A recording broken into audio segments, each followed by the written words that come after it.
ушул дүйнөдө биз вактылуу келгенбиз. Ар бирибизге Аллах субханаху ва таала мункар накир деген фериште коюп койгон. Ал биздин жатканыбызды, турганыбызды, басканыбызды бүт баардыгын контролдоп турат. Баарын жазып турат. Ошон үчүн бизге эң чоң сабак болуп атат. Сен жөнөкөй инсан эмессиң. Сен Аллахтын мукаррам махлугусуң. Аллах сени сүйөт. Ошон үчүн сени сактаган эки фериште койгон. Ал фериштелер силерди жазганыңарды, окуганыңарды, сүйлөгөнүңөрдү, кыймыл аракетиңердин бүт баарын жазып турат. Мына ушулардын баары эртең Кудайдын артына келгенде таразыга коюлат деп атат. Таразыга коюлат. Таразы хак деген сөздү Аллах субханаху ва таала айткан. Ошону имам Бухари рахматуллахи алейхи акыры бакытта айтып атат. Ваназаул мавазинал қист лияумил қияма. Кыямат күнү мизандарды, таразыларды коебуз. Ва анна аъмала бани адам ва қаулахум юзан. Албетте адам баласынын кылган амалдары, кыймыл аракеттерибиз, кылган жакшылыктарыбыз, жаман күнөө болсо алар баардыгы жана сүйлөгөн сөздөрү баардыгы юзан таразыга коюлат дейт. Таразыга баардыгы коюлат. Кала Мужахид ал-Кистас ал-Адлу бир-Румия. Имам Мужахид рахматуллахи айтат, Кистас деген сөз Курандагы вазину бил-Кистасил мустаким деп келет. Ошол Кистас деген сөз ал-Адл манасында, Рум тилинде адыл манасында. Ва юқалу ал-Кист масдарул муқсит ва хува ал-Адил ва амма ал-Қасит ва хува ал-Жаир. Бул имам Бухари рахматуллахи алейхи башта айткандай эле хадистин, фикхтин, ошондой эле лугаттын имамы. Ошон үчүн Кист деген сөздү тафсирлеп атат. Кист деген сөз Кур'ан-ы Керимде эки маанында келет. Бир жаир деген манасы бар, залым деген манасы бар. Бир бар адилеттүү, инсафтылуу деген манасы бар. Имам Бухари рахматуллахи алейхи Мужахидтин сөзүн айтып, бетте ал-Кистастан мурад некен адыл манасында деп атат. Аксата юкситу бабы ифал болсо, бул жаир манасында келет. Агер кист касата юкситу болсо, анда адилеттүү манасында келет. Бирок бул сөз ушундай сөз, бул билаздат, зитке да колдонот. Бир эле учурда адыл манасында дагы, инсаф манасында дагы, зит манасында да колдоно берет. Ошон үчүн Кур'ан-ы Керимде Аллах Таалам вазину бил кистасил мустаким деп айтты. Адыл манасын айткан болсо, башка жерде ва аммал каситуна факану ли жаханнама хатаба дейт. Ва аммал каситун факану ли жаханнама хатаба дегени ал эми залымдар жаханнамга отун болот деген аят бар. Залымдар жаханнамга отун болот деген аят бар. Ошон үчүн бул сөз бул жерде жаир деген манасында эмес, баби фалбуга менен, бирок бул адыл манасында деп атат. Демек, кас деген сөз эки маанында келет. Бул жердеги манасы адилеттүү манасы. Демек, Аллах субханаху ва таала кыямат күнү келгенде адилеттүү болгон таразыны коет дейт. Андан сырткары al-Mujahid al-Qistat al-Adl bir-Rumiyya деп атат. Рум тилинде, грек тилинде деп атат. Негизи Кур'ан-ы Керим араб тилинде китеп. Инна анзалнаху Qur'ана арабийя. Араб тилинде жазылган китеп. Бирок анча-мунча сөздөр аралашкан болсо, араб тили экендиги ага мишайт бербейт. Араб тили, бирок кээ бир сөздөр болот, муштарак болот.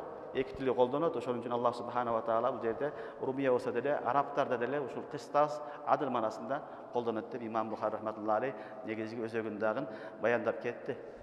وأما القاسط فهو الجائر عليه وأما القاسطون فكانوا لجهنم حطبا дегендеги قاسط бул жаир манасында деп атат.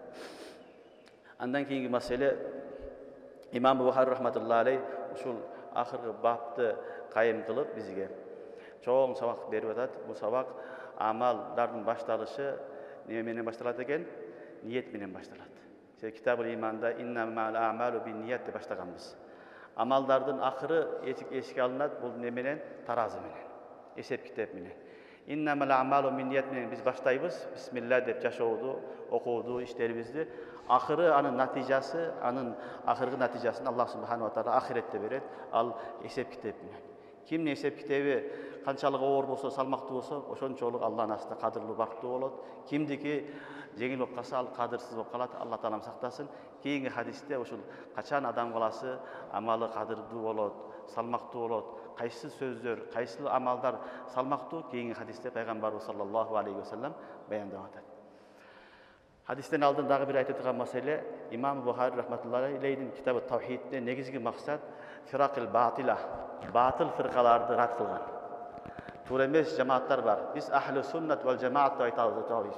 Ахлу суннат вал жамаат мына ушул бүгүнкү күндө 4 мазхабты кармангандар айтылат. Aşaira, Maturidiyya, mana şu 4 mazhab kalmangandardı Ahlus Sünnet vel Cemaat deymiz. Alar Abu Hanife rahmetullahi aleyh, İmam Şafi, İmam Malik, İmam Ahmed rahimahumullah.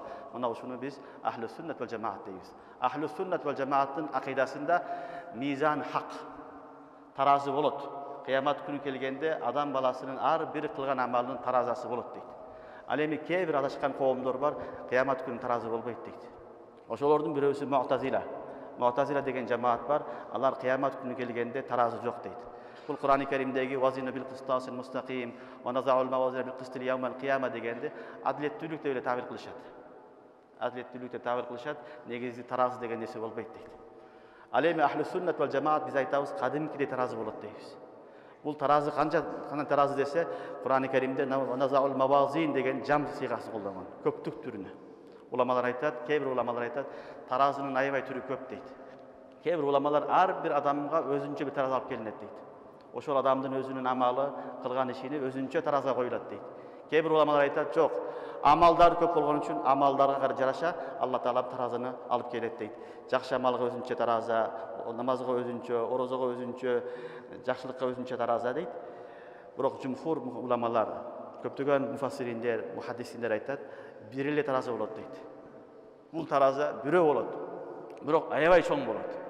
Oşo çoң bolgonduktan tafhiman ve ta'ziman ana mawazin çoң tarazı, je tarazalar dep Kur'an-ı Kerim'de Allah Taala esketken deydi. Demek al birille tarazı bolat, hadiste gelet, anın iki tarafı bolat. Bir tarafı da bir ballas, ikinci bir tarafı.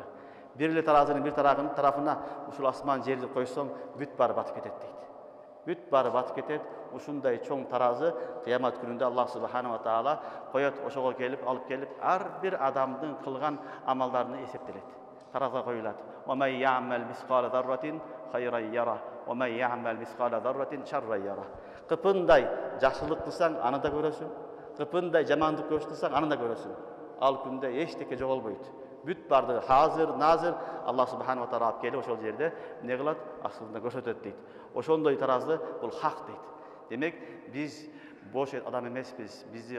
Bizi kontrol kılgan periştelerimiz var. Allah Taala görüp durat, ugup durat. Oşon üçün ar bir kıymıl hareketimizi biri görmey kalsak, görmey kalışı mümkün bu dünyada. Görmey kaldı, ukpay kaldı, bilbey kaldı debesler. Allah görüp durat. Allah Taala nasıl жазылып atat, erten kantip жооп berem degen ar birimizde ne fikir boluş gerek. İmam Buhari rahmetullahi aleyh uşul sabak arkulu barыбызга uşul sabakты, hadisтерди uşul sabakты bizge berip atat. Andan sırtkары bul tarazıga koyuluşu emne dese ulamalar, kebir ulamalar uşol kılgan amaldar deydi. Kebir ulamalar adamdın özünü tarazıga koyup tartılat deydi. Kebir ulamalar aytat sahifay amal, amayn amal deydi, nama deydi. Kılgan amaldarın uşol kitepti tarazıga koyulat deydi. Kıskası adam koyulabı, kılgan amaldarın koyulabı, je bolsa amal koyulabı, hakikatte ne olsa da koyulat, Allah'ın astında biz oşoga жооп berебиz. İmam Tirmizi rahmetullahi aleyh bir rivayet keltiret. Ayşe nevzin bir rivayet kelet. Peygamber sallallahu aleyhi ve sellem'den bir sahaba soraydı. Ya Resulallah, menin kol astımda kuldarım var deydi. Alar başı yibeyt deydi. Aytkanımды kılbayt, uruluk kılat, kıyanatlı kılat. Anan kede alardı jazalap koyamın deydi. Kede alardı uruşamın, kede urup da koyamın. Emine uşul kıyamet günü kanday bolot, men kantip bulardan kutulamın degen sorawdu Peygamber sallallahu aleyhi ve sellem'e beredi. Peygamber sallallahu aleyhi ve sellem aytat, egerde Allar kançalık sana jamandyk kılgan bolsa kıyanatlık. Oşonçoluk sen жооп bergen bolsoň barabar bolat. Seňe da azap çok, tigilerge de azap çok deydi. Egerde sen bergen jaza azırak bolup, alardın kılgan kıyanatlığı köbürek bolsa, anda alarga kıyın bolot, sana jaza bolboyt deydi. Üçüncü süretinde aytat, alardın kılgan kılmışı azırak bolup, senin bergen jazaň köbürek bolsa, anda sana kıyın bolot degen. Sen kılgan kılmışından köbürek jaza bergen bolsoň, köbürek aga zulüm kılgan bolsoň, kıyamet günü jazaga tartılasın degen. Bayağı sahaba aytat, ya Resulallah, anda ahval kıyın eken, alardın barlığını men azat kılamın deydi. Men аны azat kılganım jakşı antıp iştey albaymın deydi. Oşon üçün ar bir adam kol astındağı kızmatkeriге dagın, balasına dagın, şagirtine dagın, karapayım elge dagın, kim menen kanday mamile kılgan bolsa, aga dagın barına жооп berебиz. Bul tarazı hak. Ma yalfizu min qawlin illa ladayhi raqibun atid. Ozundan bir söz çıkpayt, bir oşol jerde bir perişte hazır turat. Al ar bir sözübüzü жазып atat. Azırına жазып atkандай ele perişte жазылып turat. Kıyamet günü kelgende adam balası alıp gelinet. Alıp gelip körsötөt. Ошондуктан туугандар, бул дүнүйө вактылуу дүнүйө, бул дүнүйө мазраатул ахире, ахиреттин эгин жайы. Бирден мен эксек ахиретте ошону алабыз. Ошон үчүн ар бир кылган амалыбызды Аллах үчүн кылганга Аллах Таалам тавфик берсин. Бул хадис قال حدثنا أحمد بن إشكاب İmam Bukhari rahmetullahi aleyh bu hadisти 3 ustazdan rivayet kılat. 3 ustazdan rivayet kılat. İmam Bukhari'nin kitabında 3 yerde gelet. Ahırgı babda uşul hadis. Ahırgı hadis uşul. Bu hadis Ahmad ibn İşkab degen ustazdan rivayet kılat. Bu Misirlik ustazı bolat. İmam Bukhari rahmetullahi aleyh Bukhara'da törelgen menen dünyanın barını kıdırıp bilip algan. Dünyanın barını kıdırgan. Bul jagı Irak, Şam, Saudiya, Misir, Bul bayağı bizim Orta Azya çürkönme büt barını kıdırıp, kayerde kanday muhaddis bolsa uşuların barını toptop, anan kitap yazgan. 18-20 yılın toptomu anan uşul kitap kelgen, toptop anan kitap yazgan. Oşonduktan ahırı hadis kelgende Ahmad ibn İşkab degen ustazdan aytып atat. Sebebi uşul hadisti ahırı uşul ustazdan uqqan. Ahmad ibn İşkab uşuldan uqqandan keyin 1 yıldan keyin ustaz vafat kılgan. Ağa çeyingi hadislerini murdagı ustazlar rivayet kılgan, oşon üçün anı başka ustazlar rivayet kılat dagın. Ahırgı babga kelgende oşol ustaz Ahmad ibn İşkab'dan rivayet kılat. Al rivayet kılatat kimden? Muhammad ibn Fuzail'den, an Umar ibn Qa'qa, an Abi Zur'a, an Abi Hurayra radhiyallahu anhu. Abu Hurayra radhiyallahu anhu belgili sahaba.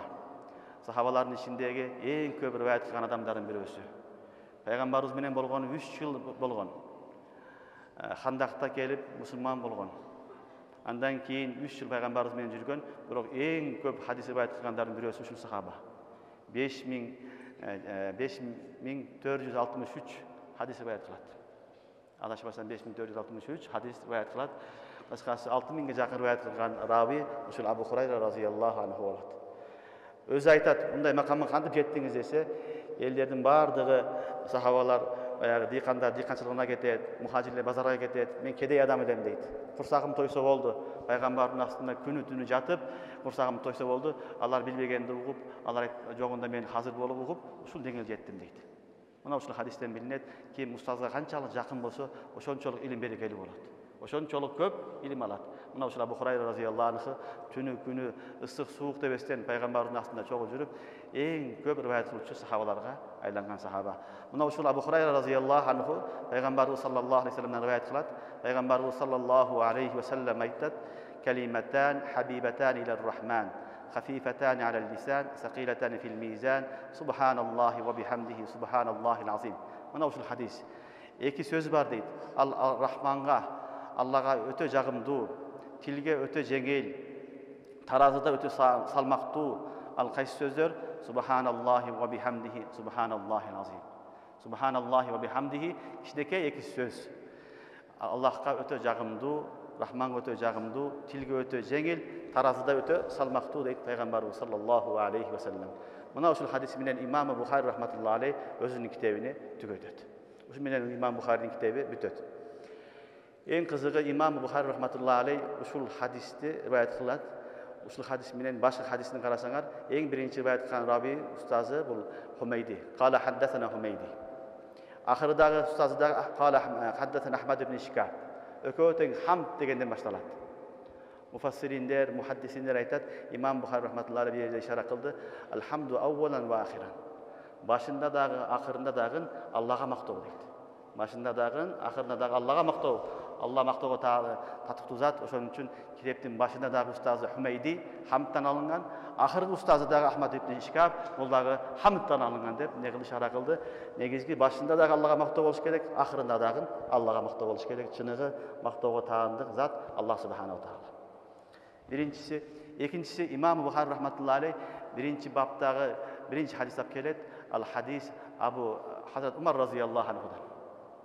Umar radhiyallahu anhu hadis innamal a'malu binniyat Umar radhiyallahu anhu rivayet kılat. İkinci hadis ahırda hadis Abu Hurayra radhiyallahu anhudan. Ulamalar bunun ortasındagı tatbiqda aytışat. Bul jerde İmam Bukhari iki ustaz aldı deyt, iki sahabany. Birisi Hazret Umar radhiyallahu anhu. Ul afqahu sahaba.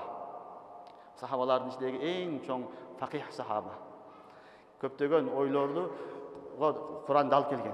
Hazret Umar'dın muvaffakatul Umar deydi. Peygamberimize oy bergen, Peygamberimiz Abu Bakr radhiyallahu anhu bardın bir tarafta, Umar bir tarafta oğunçular bolgan. Bирок Kur'an-ı Kerim Hazret Umar'dın oyuna muvaffak kelgen. ушундай алым, ушундай фақих инсан болгон. Ошон үчүн пайгамбарыбыз саллаллаху алейхи вассалам айткан: "Лау кана ба'ди набийян лакана Умар." Менден кийин эгер бирөө пайгамбар боло турган болсо, лакана Умар болот деген. Ушундай фақих сахаба. Экинчи акыркыдагы рави бул Абу Хурайра разияллаху анху. Бул мукассир сахаба, көп риваят кылган сахаба. Көп риваят кылат. Уламалар айтат, дин таркатканда эки нерсенин зарылчылыгы бар дейт. Фукахалардын жана мухаддисиндердин. Ишара кылды бул жерде дейт, фукахаларга да зарылчылыгы бар, мухаддисиндердин да зарылчылыгы бар. Фукахалар ошол Куран хадистин ичиндеги негизги максатты, магызды түшүндүрүп берет үммөткө. Аллах Таала не деп атат? Аллахнын максаты эмне? Ошону фукахалар чечмелеп берет. Мухаддисиндер хадис риваят кылып алып берет. Пайгамбарыбыздын мындай хадистери бар деп. Фукахалар тандап алып туруп, үммөткө жемиш кылып, таяр кылып фикти жазып берген. Ошон үчүн үммөткө эң зарыл болгон адамдар бирөөсү фукаха болсо, фукахалар, экинчиси ким экен? Мухаддисиндер. Ошон үчүн имам Бухари рахматуллахи алейх китебинин башында Абу Хазрат Умар разияллаху анху риваят кылат. Экинчи китептин аягындагы хадисти бул кимден? Абу Хурайра разияллаху анху риваят кылат. Бул мухаддис, көп риваят кылуучу сахаба. Демек үммөткө мухаддисиндердин дагы жана фукахалардын дагы зарылчылыгы бар дейт. Үчүнчү уламалар татбик айтат. Үчүнчү немеси эки рави тең не дейт? Мухажир дейт. Абу Умар разияллаху анху мухажир, Абу Хурайра разияллаху анху да мухажир сахабалар. Мында ишара кылды, бул дүйнө вактуру, биз бул дүйнөдөн тез эле хижрат кылып кетип калабыз. 50 жыл, 60 жыл дейбиз, бирок көз ачып жүрсөң өтүп кетет. Мына кече келдиңер эле 7 жыл өтүп кетти, эртең аркаңды карасаң эчтеке жок. Азыр 1 саатта 7 жылда эмне кылдың десең айтып бере албайбыз эч кимибиз. Замат ушундай тез өтүп кетет. Демек ушинтип имам Бухари рахматуллахи алейх Абу Хурайра разияллаху анху риваят кылып хадисти алып келет. Пайгамбарыбыз саллаллаху алейхи вассалам айтат: "Калиматан хабибатан илар рахман." Эки сөз бар, хабибатан, махбубатан манасында. Аллага сүйкүмдүү дейт. Аллага жагымдуу дейт.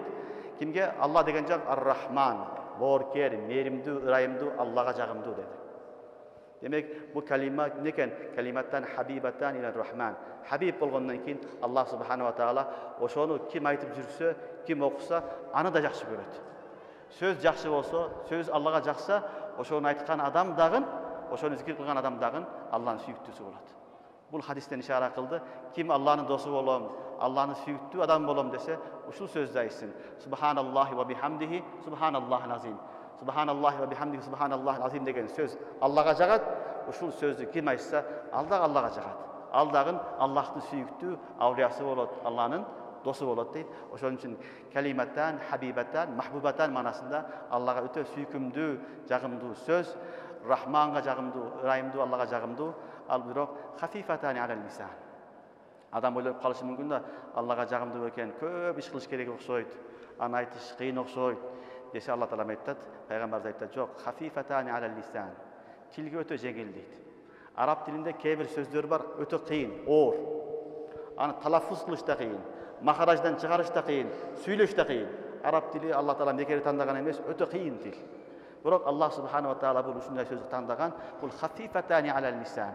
Адамдын тилине аябай жеңил. Арабча билгенде, билбегенде, окуганда, окубаганда баарыбыз айта беребиз. Ал сөз субханаллах, субханаллах, субханаллах десе, адамдан кыйналбастан чыга берет. Субханаллахи ва бихамдихи, субханаллахил азим деген сөзгө араб тилин үйгөнүш шарт эмес, медресеге барыш шарт эмес, бирөөдөн үйгөнүш шарт эмес. Жаш балага деле үйгөтсөң айта бере турган нерсе. Бул Аллах субханаху ва тааланын кереметтүү сөзү. Хафифатани алал лисан. Адамдын тилине аябай жеңил, өтө жеңил. Андан кийин сакилатани фил мизан. Бул суроого жооп болуп атат. Өтө жеңил экен, бирок таразыда бунун салмагы болобу, болбойбу деген суроо болуп калышы мүмкүн. Ахиретте кандай болот десе, кийинки хадисте жооп берип атат. Сакилатани фил мизан. Бул жеңил болгон менен таразыда өтө салмактуу дейт. Өтө жеңил дүйнөдө. Жеңил эле айтып коесуң. Таарат шарт эмес, гусул шарт эмес, кыбланы карап отуруш шарт эмес. Жеңил эле сөз, бирок сакилатани фил мизан, мизан таразасында өтө оор, өтө салмактуу, Аллахнын астына барганда өтө салмактуу. Ал субханаллахи ва бихамдихи, субханаллахил азим. Субханаллах бул мастар. Субханаллах бул мастар. Алла тааланы бүткүл айыптардан тазалаймын деген сөз. Субханаллах. Алхамдулилlah. Subhanallah, elhamdülillah bu sıfat-ı tenzihiyye ve sıfat-ı selbiyye ve sıfat-ı subutiyye. Subhanallah sıfat selbiyye. Biz Allah Teala'nın birinci bütkül ayıptan taza değiliz. Allah Teala'nın hiçbir ayıbı, kemçildiği yok. Leyse kemislihi şey. Bu tenzih bolot. Andan ki Subhanallahil azim degen söz bu ispat bolot. Bu ne oldu? İspat, sıfat ispatiyye. Allah'a ispat bolot. Allah öte ulu zat. Ayıblardan, ayıbı yok, arılardan taza bolgan zat, öte ulu zat degen söz. Uşul sözü aytkanda Allah Subhanahu wa Ta'ala adam balası jagat, tarazıdagın öte salmaktуу bolot. Subhanallahi ve bihamdihi, Subhanallahil azim. Demek Allah Subhanahu wa Ta'ala'nın iki sıfatı var. Mına uşunu başka söz bilen aytkanda tasbih ve tahmid dep aytılат. Tasbih ve tahmid. Tasbih mına uşul Allah Ta'ala'nın sıfatı salbiyesini bayan kılsak Subhanallah dep bu tasbih bolat. Tasbih aytıp koy, tahmid aytıp koy deydik ko. Oşul söz. Demek Subhanallah degen bu tasbih. Elhamdülillah degen bu tahmid. Demek Allah Subhanahu wa Ta'alaga tasbih bilen tahmid öte jagat. Allah Ta'ala muşul iki sıfatты ayabay süyöt. Uşunu aytkan adam Allah'tan dagın oşol uçurda süyüktüsü bolat. Andan keyingi mesele Subhanallah ve bihamdihi degen vav haliye. Subhanallah ve bihamdihi vav haliye. Bunun tarjımасы kodormo sanday bolat. Allah Taala büt aruu bolgon kemçiligi jok zatты oşol uçurda, oşol abalda Allah Taala'nın da maktaymen деген söz. Birle uçulda men Allah'ını maktaymen, birle uçulda Allah Taala'nı kemçiligi jok dep dаңazalaymen деген söz. Demek uşul söz menen İmam Buhari rahmetullahi aleyhi kitabını bitirip barыбызга sabak berip atat. Allah'ın astındağı kadır bartуу amaldары бар. Salmaktуу amaldары бар. Oşonun birösü mına uşul Subhanallah ve bihamdihi Subhanallahil azim деген söz. Andan keyin eng salmaktуу amaldардын birösü Kur'an-ı Kerim. Kur'an-ı Kerim eng salmaktуу amaldардын birösü. Oşon üçün İmam Buhari rahmetullahi aleyh ahırında "Ve nazaul mawazinal qist li yawmil qiyamah" dedi. Demek Subhanallahil azim, Subhanallah bihamdihi Subhanallahil azim degen salmaktуу bolsa, Allah'ın sözü andan da salmaktуу. Oşon üçün Kur'an-ı Kerim'de köp okugan adam öte ne bolat? Жақсы адам болады. Өте салмақты амал қылған бейішке ең біріншілерден кіре тұрған адамдардан болады. Бәлкім бейішке есеп кітепсіз кіре тұрған адамдардан бірisi болады. Себебі бейішке Аллах Субхану ва Таала мақшарда топтағаннан кейін таразыны қойып, ошол жерде анан таразы менен барыбызды таразыға қояды. Бирок Аллахтың сүйіктүү пенделери болады, кейбір адамдар есеп кітепсіз бейішке кіреді. Müslim'dir rivayetinde gelir, başka rivayetlerde gelir. Peygamber sallallahu aleyhi ve sellem aytadi, "Men ümmetimden 70.000 adam esep kitapsız beşe kiret" degan. Anan aytkan, "Ma'a kulli alfin 70.000." Her bir ming menen 70'in her bir mingiden daha 70.000 adam kiret degan. Andan keyin sarası hasayat, daha 3 yol Allah Taala özünün fazlı karam menen ne kılat? 3 adamdardı esep kitapsız kiret degan. Oşonda sahabaların birisi aytkan, "Ya Rasulullah, dua kılыңыз, Allah menen kız, oşolardan kılsın" degende, "Allahumma ja'alhu minhum" degen. Allah seni oşondan kılsın degen. Ekinci biri tutup aytadi, "Ya Rasulullah, maga da dua kılыңыз, meni da Allah Taalam esep kitapsız kirgizsin" degende, Peygamber aytkan, "Ukasha senden ozup ketdi" degen. Ukasha ozup ketdi, Ukasha birinci surap koydu degen Peygamber sallallahu aleyhi ve sellem. Demek kıyamet günü kelgende Allah'ın süyüktүү bendeleri alar esep kitapsız beşe kiret. Allah Taalam alardan esep kitap albayt. Munda eyle udhuluha deb Allah Taalam kirgizip jiberet. Oşonda eyle kebir kafirlar bolat, Allah Taalam alardı esep kitap kılbastan dozokko salat. Taraza koyboyt аны. Taraza koyboston turup ele аны dozokko salat. Munda kafirlar da bolat. Bирок көпчүлүк адамдарга, кафирга да, мусулманга дагы Allah Subhanahu wa Taala өзүнүн адилеттүүлүгүн көрсөтүш үчүн таразаны коёт. Allah Samiul Basir, көрүп турат, угуп турат, таразага, фериштеге эчтеке муктаж эмес. Қаласа, мұның бейшке кіресін, мұның дозыққа кіресін десе, ешкім сұрабайт аны. Неге мұндай қылдың деп ешкім сұрабайт. Бирок Аллах Субхана ва Таала өзінің әділеттүү сыпатын көрсөтүш үчүн ошол күнү таразаны коёт. Тараза койгондо кейбир амалдар болот, тоодой болгон менен вазыны болбойт, салмагы болбойт. Ал пөк болот.